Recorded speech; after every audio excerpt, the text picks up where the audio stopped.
خیبر پختونخوا کے شمالی پہاڑی سیاحتی ضلع چترال کے وادی کیلاش میں روایتی تہوار چلم جوش تمام توانائیوں کے ساتھ کئی روز جاری رہنے کے بعد اختتام پذیر ہوا ہے۔ چترال کے افغانستان کے سرحدی صوبہ نورستان سے ملحقہ وادی کیلاش میں منفرد روایتی مذہبی فرقہ کیلاشا کے لوگ 3 وادیوں بمبوریت، رمبور اور بریر میں آباد ہے۔ کیلاشا مذہبی فرقے کے لوگ عالمی سطح پر اپنی رہن سہن اور مذہبی روایات اور تہواروں کو منانے کے لیے مشہور ہے۔ یہی وجہ ہے کہ اس بار بھی چلم جوش کے اس تہوار کو دیکھنے کے لیے نہ صرف ملک بھر بلکہ دیگر ممالک سے سینکڑوں کی تعداد میں سیاح وادی کیلاش پہنچ چکے تھے۔ خیبر پختونخوا کے محکمہ سیاحت و ثقافت کے تعاون سے منعقد ہونے والے اس تہوار کے موقع پر کیلاشی لوگ رقص و سرود اور منفرد موسیقی سے سیاحوں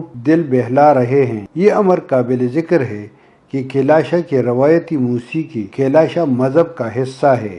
ماضی کے برعکس اس بار چلم جوش کا تہوار ایک ایسے موقع پر منایا گیا جب ملک بھر میں ہندوستان کے ساتھ 4 روزہ جنگ میں کامیابی کی تقریبات کا انعقاد ہو رہا تھا۔ کیلاشا کے اس روایتی تہوار چلم جوش کے موقع پر بھی خصوصی طور پر اس جنگ میں کامیابی پر حکومت اور افواج پاکستان کے ساتھ یکجہتی کا اظہار کیا گیا۔ وادی کیلاش برف پوش پہاڑوں میں واقع ہے اور یہاں پر اکتوبر سے لے کر اپریل کے وسط تک تمام تر آبادی برف سے ڈھکی چھپی رہتی ہے۔ چلم جوش دراصل موسم بہار اور گرمی کی آمد پر خوشی کے اظہار کے طور پر منایا جا رہا ہے۔ چترال کے دروش قصبے سے لے کر وادی کیلاش تک آمد و رفت کے لیے ایک ہی سڑک جو حکومت اور حکومتی اداروں کے عدم توجہ کے باعث نہایت خستہ حالت میں ہے۔ اسی وجہ سے کیلاشا جانے والے تمام تر سیاحوں نے خیبر پختونخوا حکومت سے